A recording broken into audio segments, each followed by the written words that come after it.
வணக்கம். காணொலி வாயிலாக மீண்டும் சந்திப்பதில் மகிழ்ச்சி. அன்றகுமார திசாநாயக் அவர்கள் களத்துறைக்கு ஒரு விஜயம் மேற்கொண்டிருந்தார். மக்கள் சந்திப்பு. அந்த மக்கள் சந்திப்புல சில விஷயங்களை மக்களுக்கு சொல்லியிருந்தார். முக்கியமாக தங்களுடைய ஆட்சியில என்னென்ன விடயங்கள் முன்னெடுக்கப்பட்டிருக்கிறது என்று இந்த கருத்துக்களை அவதானிக்கின்ற நேரம் முன்னாள் ஜனாதிபதிகளுடைய பாதுகாப்புக்காக இவ்வளவு காலமும் 700 மில்லியன் என்பது செலுத்தப்பட்டுக் கொண்டிருக்கிறது. பாதுகாப்புக்காக மட்டும் அவர்களுக்கு இந்த செலவு போய் கொண்டிருக்கிறது. அதை தங்களுடைய அரசாங்கம் கணிசமாக குறைத்து இப்போது அவர்களுக்கு பாதுகாப்பு கடமையில 60க்கும் குறைவான பணியாளர்கள் ஈடுபடுத்தப்பட்டிருக்கிறார்கள்.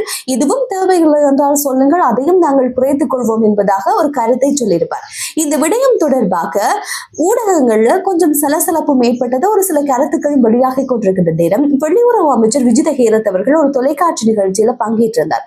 அந்த நிகழ்ச்சியின் போது ஜனாதிபதி பாதுகாப்பு தொடர்பான விஷயங்களை பேசுகின்ற நேரம் முன்னாள் ஜனாதிபதிகளுக்கு அச்சுறுத்துகின்ற செயற்பாடையா விடுக்கின்றார், அச்சுறுத்தல் விடுக்கின்றாரா என்பது போல கேள்விகள் எழுப்பப்பட்டது. அந்த கேள்விக்கான விளக்கத்தை விஜய் ஹேரத் அவர்களினால் வழங்கப்பட்டிருக்கிறது. பாதுகாப்பு பணியில இருந்து மீள பெற்றுக் கொள்ளப்பட்டதற்கு காரணம் எப்படி சிறப்பு சலுகையில சில விஷயங்கள் சொல்லப்பட்டிருக்கிறதோ அதே போல முன்னாள் ஜனாதிபதிகளுக்கு பாதுகாப்பு வழங்குவது தொடர்பாக முடிவு என்பது எடுக்கப்படும். புலனாய்வு அறிக்கையின் அடிப்படையில் இந்த முடிவுகளை எடுத்துக்கொள்ளலாம். எனவே புலனாய்வுத்துறை இது பற்றிய அறிக்கை எங்களுக்கு சமர்ப்பித்திருந்தார்கள். அந்த அறிக்கையை பார்த்ததற்கு பிற்பாடு ஆராய்ந்ததுக்கு பிறகுதான் பாதுகாப்பு கடமைகள் என்பது குறைக்கப்பட்டிருக்கிறது என்ற விடயத்தையும் புலனாய்வுத்துறையினுடைய அறிக்கையின்படி முன்னாள் ஜனாதிபதிகளுக்கு பாதுகாப்பு வழங்கப்பட தேவையே இல்லை என்பது போலதான் சில அறிக்கைகள் இருந்ததாகவும் அவர் சொல்லியிருக்கிறார்.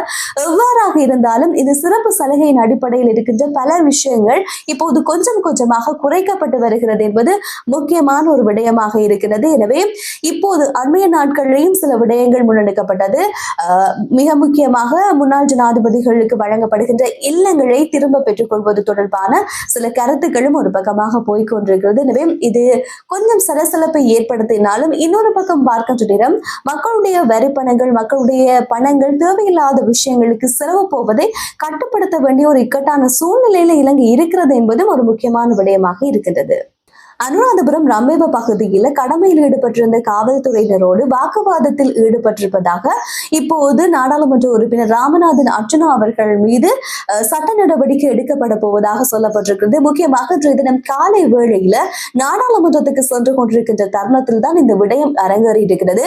நாடாளுமன்றத்துக்கு பயணம் செய்கின்ற நேரம் அர்ச்சுனா அவர்களுடைய வாகனத்துல VIP விளக்குகள் பயன்படுத்தி ஏனைய வாகனங்களுக்கு இடையூறு விளைவிக்கப்பட்டதன் காரணமாக அந்த இடத்துல போலீசார் அவரை தடுத்து நிறுத்திய போது அவர்களோடு வாக்குவாதத்தில் கடமையில் இருந்த போலீசாரோடு நாடாளுமன்ற உறுப்பினர் ராமநாதன் அர்ச்சுனா அவர்கள் வாக்குவாதத்தில் ஈடுபட்டிருந்ததாகவும் அதை தொடர்ந்து அவருடைய அடையாள அட்டை அதே போல சாரதி அனுமதி பத்திரங்களை கேட்கின்ற நேரம் கோரிய நேரத்திலையும் சரியான ஆவணங்களை அவர் கொடுக்க மறுத்ததாகவும் இப்போது ஒரு பெரிய பிரச்சனை என்பது, ஒரு சர்ச்சை என்பது உருவாகி இருக்கிறது.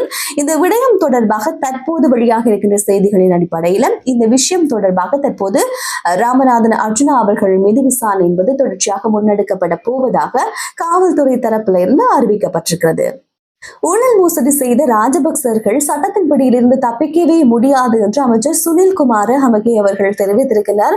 ராஜபக்சர்கள் ஊழல் மோசடி குற்றச்சாட்டின் அடிப்படையில் தான் ஆட்சியை விட்டு இல்லாமல் போயிருக்கிறார்கள்.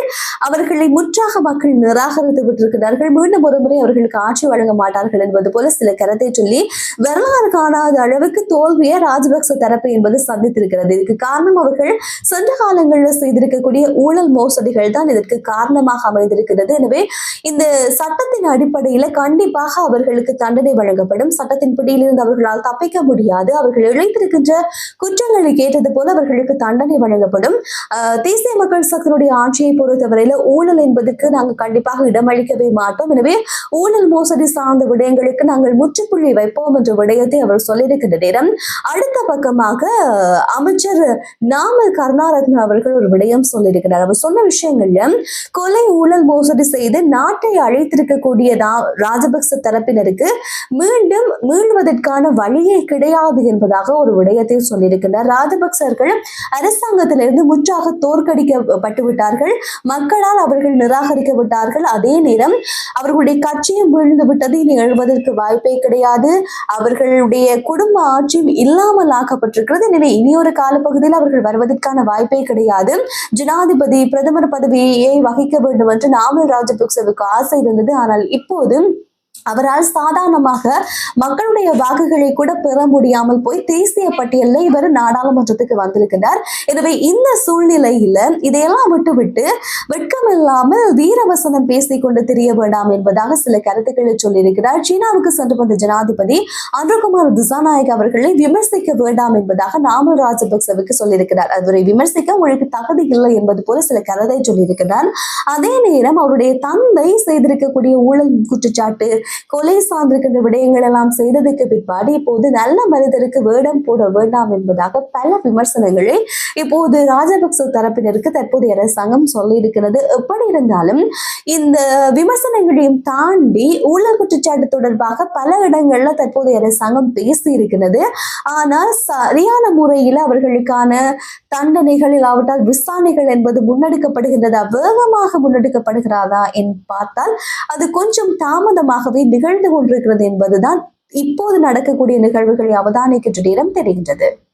நாடு முழுவதும் இருக்கக்கூடிய நெல் களஞ்சிய சாலைகளை சுத்தம் செய்வதற்கான நடவடிக்கை இப்போது முன்னெடுக்கப்படுகிறது. இந்த நடவடிக்கையில ராணுவத்தினர் தான் ஈடுபடுகிறார்கள். கிளீன் ஸ்ரீலங்கா திட்டத்தின் மூலமாகத்தான் இந்த செயற்பாடு முன்னெடுக்கப்படுகிறது. வருகின்ற 27ஆம் தேதி வரைக்கும் இந்த பணிகள் என்பது, சுத்தம் செய்கின்ற பணிகள் என்பது நடைபெறும் என்பதாக பாதுகாப்பு அமைச்சு அதே நேரம் ராணுவ தளபதிக்கு ஆலோசனை என்பது ஒரு பக்கமாக வழங்கப்பட்டிருக்கின்ற விடயத்தையும் தற்போது அறிய முடிகின்றது. ஒரு பக்கமாக இந்த கிளீன் ஸ்ரீலங்கா சார்ந்திருக்கின்ற திட்டங்கள் தொடர்ந்து விமர்சனத்துக்குள்ளாக வருகின்ற நிலையில மீண்டும் இப்படியான ஒரு பணி என்பது முன்னெடுக்கப்பட்டு கொண்டிருக்கிறது என்பதையும் குறிப்பாக சொல்லலாம். இது பற்றி உங்களுடைய கருத்துக்கள் இருக்குமாக இருந்தால் மறக்காம கமெண்ட்ல சொல்லுங்க. நாளைய நாள் செய்திகளோடு சந்திக்கலாம். நன்றி, வணக்கம்.